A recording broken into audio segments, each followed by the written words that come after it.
parce que ce mot comporte la leçon que nous devons à l'Afrique du Sud de Mandela et de Desmond Tutu, l'Afrique du Sud d'après l'apartheid, l'Afrique du Sud d'après les Bantoustans, les murs construits pour séparer les humains.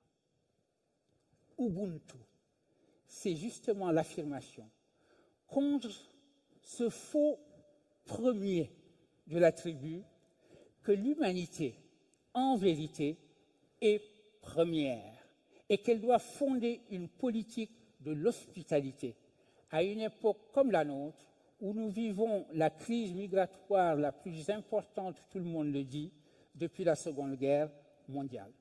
Évidemment, il faut reconnaître, avec le philosophe Bergson, que le sens de la tribu est primaire, primitif, parce que c'est notre instinct.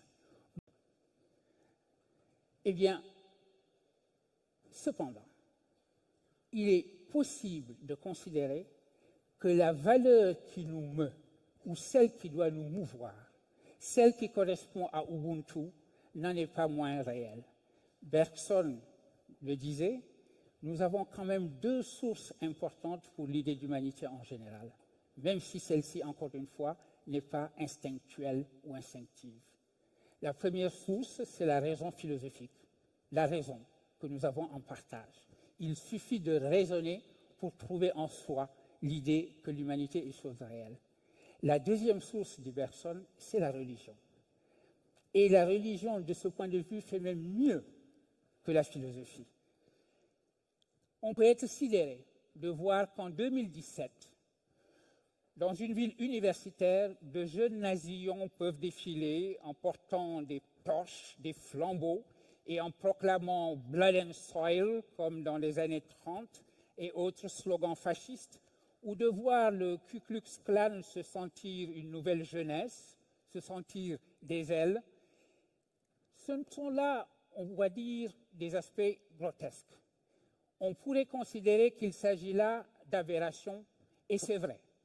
Même quelqu'un comme Steve Bannon, représentant de l'alt-right, a considéré que ces gens qui défilaient étaient au bout du compte simplement des clowns. Certes, c'était des clowns. Certes, c'était une aberration.